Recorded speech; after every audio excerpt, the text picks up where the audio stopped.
Pois é, de volta então, agora com a presença do Dr. Henry Dias, ele que é o nosso eterno presidente da Ordem dos Advogados do Brasil, ele vai abordar um tema aqui muito interessante para você, fique ligado aí. Só que antes disso, ainda dentro do quadro de esportes, nós deixamos de falar, demos a manchete, mas não falamos. Jesus Moretti não é mais integrante da diretoria e da comissão técnica principalmente, do FFC. Nós procuramos contato com o presidente, mas não foi possível. Tivemos contato com Jesus e ele me disse que no sábado ele pediu demissão. Vai explicar pessoalmente para nós ou aqui no seu informativo Canal 10 no dia de amanhã. Portanto, Jesus Moretti não pertence mais à comissão técnica do PPC. O que é, no meu entendimento, uma grande perda. Agora, os motivos que levaram a isso, só o ex-diretor e o presidente é que podem esclarecer ao torcedor do PFC e à sociedade. Então, nenhum comentário sobre isso por parte ainda do Canal 10. Presidente, um abraço, boa tarde, mais uma vez, muito obrigado por estar conosco. Tema de hoje, presidente. Boa tarde, Vono, boa tarde, espectadores, internautas do Canal 10. Hoje vamos abordar um assunto aí que vai trazer grandes novidades, Vono, na relação entre condomínios, síndicos de prédios principalmente, e inquilinos de prédios de condomínios residenciais. É uma proposta de alteração que já está na fase final, alterando a legislação para que essas cobranças relativas às taxas de condomínios possam ser executadas diretamente contra os inquilinos, contra os moradores dos prédios, dos condomínios residenciais principalmente, e não mais contra os proprietários dos imóveis, como é a legislação no dia de hoje.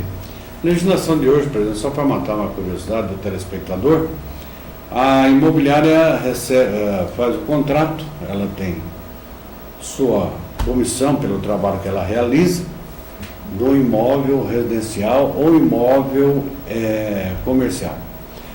A legislação hoje obriga o inquilino, não do condomínio, mas de casas individuais e estabelecimentos comerciais, a pagar o IPTU? Não, nessa relação, é a relação que deve ser acordada entre as partes.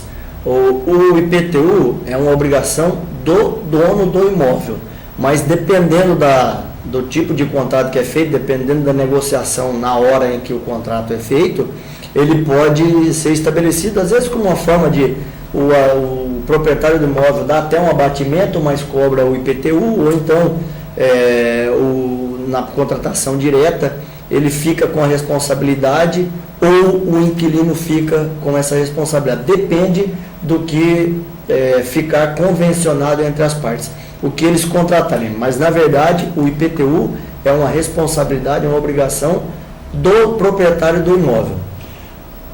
Essa mudança está sendo discutida também lá no Congresso Nacional, além dos condomínios ou não? Não, essa não muda essa relação, até porque essa obrigação, eu repito, é do proprietário do imóvel. O que está sendo discutido para que se altere é em relação às taxas de condomínio, porque as taxas de condomínios, elas dizem respeito às despesas que o inquilino tem no usufruto do imóvel. O inquilino aluga o imóvel, faz a locação do imóvel e a responsabilidade não é do inquilino. A legislação não permite que o inquilino seja acionado judicialmente por isso. Quem tem que ser acionado é, primeiramente, o dono do imóvel, que depois pode entrar com ação de regresso contra o inquilino. Mas, com essa alteração na legislação, que já faz parte do anteprojeto do Código de Processo Civil, a cobrança vai poder ser feita diretamente contra o ocupante do imóvel, contra o inquilino. O que aconteceu, Vano? Com a alteração, a criação do Código de Defesa do Consumidor, que diminuiu a possibilidade de cobranças de multas, para que as multas fossem pactuadas, antes as multas eram combinadas de consenso entre o inquilino e o dono do imóvel. em 10, 15, 20%. O Código de Defesa do Consumidor vedou, proibiu essas cobranças e fixou em 2% as multas sobre esses atrasos. O que aconteceu? Automaticamente, a inadimplência aumentou. E segundo os especialistas, em cerca de 50%. E em razão, porque ela passou a ser, como a multa passou a ser praticamente irrisória, muito baixa, porque a gente vivia um ambiente já de final de inflação, as prioridades, às vezes na dificuldade, o inquilino deixava de pagar as taxas de condomínio para priorizar as despesas do dia a dia. E porque a multa era mais barata até do que os juros que ele pagava das despesas do seu dia a dia, né, das contas do dia a dia. Então, deixou de priorizar esses pagamentos, então a inadimplência ficou muito alta.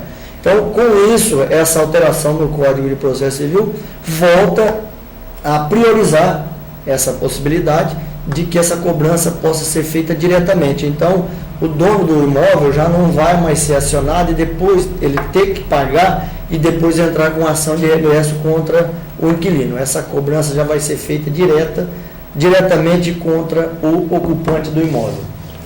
Doutor, eu não sei como o senhor vê, eu tenho uma visão, por exemplo, do não pagamento do condomínio da seguinte maneira. Eu acho que quem não paga o condomínio, ele está contribuindo para que o prédio onde ele mora, ele acaba caindo até talvez, porque o condomínio, me parece que ele vai direto para o pagamento da segurança, de portaria e de reformas necessárias nos prédios. Elas são divididas, as taxas de condomínio. Algumas são obrigações do proprietário do imóvel, outras são obrigações do inquilino. As despesas de manutenção e conservação do prédio, do imóvel, essas são de responsabilidade do proprietário. Agora, as despesas do dia a dia, que dizem respeito ao andamento normal, ao funcionamento, aos funcionários, as despesas de energia elétrica, as despesas de gás, naqueles lugares, nos prédios onde existe gás encanado, as despesas de água de uso comum dos moradores do prédio, essas são de responsabilidade do inquilino, do ocupante do imóvel. Então, há uma distinção, uma diferenciação entre o que é a responsabilidade do proprietário do imóvel e o que é a responsabilidade do inquilino. E o inquilino, infelizmente, nessas ocasiões, às vezes ele deixa de pagar, eu repito, até facilitado pela multa, pela baixa multa, né, o valor baixo da multa, percentual mínimo, e prioriza outras contas suas do dia a dia. Essa mudança na lei, ela vai assambarcar tudo, jogar tudo num pacote só, ou continua determinadas coisas para o proprietário, determinadas coisas para o inquilino?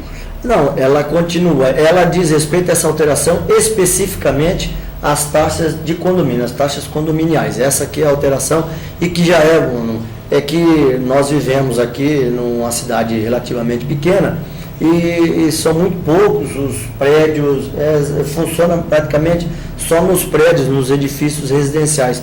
Mas nas cidades maiores, praticamente todo mundo mora em condomínio. São os conjuntos habitacionais, são os conjuntos comerciais, muitos prédios de empresas, né, prédios comerciais e a grande quantidade, que é o grosso dessas municípios,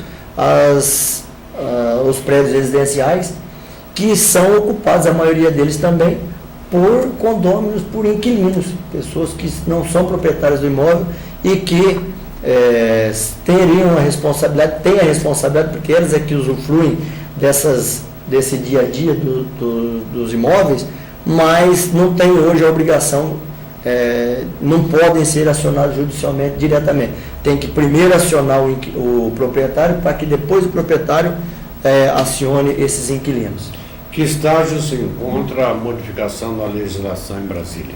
Já está na fase final, o projeto já passou nas comissões de Constituição e Justiça e está aguardando a ultimação dos detalhes para que seja colocado em votação juntamente com todo o projeto do Código de Processo Civil, que faz várias outras alterações na legislação. O Código Civil foi mudado recentemente, já vem aí outra mudança? O Código Civil foi alterado em 2001 e essa alteração agora que permite essa modificação na legislação é no Código de Processo Civil, que hoje o Código de Processo Civil é de 1973. Então, está sendo atualizada a legislação e o Brasil vai passar a ter, com essa alteração, praticamente só vai restar o Código Penal para que seja alterado e a sua legislação seja adequada à atual realidade mundial. A quem vai beneficiar, doutor, essa mudança? Olha, Rona, essa mudança, no final das contas, acaba beneficiando o próprio proprietário do imóvel, que ele acaba se garantindo, mas também acaba beneficiando principalmente os condomínios, que volta naquele ponto que você tocou muito bem, que é do condomínio ter a condição de poder dar um mínimo, né, de condição de qualidade para os moradores, para os ocupantes, que acaba influindo no próprio inquilino, no próprio devedor, porque o devedor, embora ele não pague, não é, e nessas situações, ele continua usufruindo, porque ele não pode ser cerceado nas coisas de uso comum, nas dependências que são de uso comum. O condomínio não pode proibir que o inquilino continue usufruindo de todas as dependências do imóvel. Então, beneficia todas as partes, beneficia o proprietário, que vai ter mais segurança, e acaba beneficiando também o próprio inquilino, porque vai dar uma condição melhor de usufruto das dependências do próprio edifício, do próprio condomínio. O senhor acha que tem um prazo para terminar essa votação? Olha, a expectativa é que até nesse final do ano seja finalizada todas as discussões e o projeto e o anteprojeto entre em votação e seja aprovado já para a partir do ano que vem entrar em vigor. Doutor Henry Dias, nosso eterno presidente da Ordem dos Advogados do Brasil, sempre às segundas-feiras aqui conosco, trazendo temas de importância e muita importância como esse para a nossa sociedade. Doutor Henry, um abraço, obrigado mais uma vez e até segunda-feira, se Deus quiser, né? Se Deus quiser, eu agradeço, é sempre um grande prazer voltar aqui ao Canal 10. Prazer é nosso e o prazer também é do nosso internauta e do nosso telespectador que fica atualizado com as coisas que são inerentes ao seu dia a dia. Doutor Henry, segunda-feira, a partir de 12h45, estará de volta aqui conosco. Meu nome do Edner, do Leozinho, um grande abraço a você, muito obrigado. Às 6 da tarde tem a reprise, à meia-noite também. E amanhã, a partir do meio-dia, se Deus quiser, estaremos de volta ao vivo aqui no seu Canal 10. Um grande abraço a todos.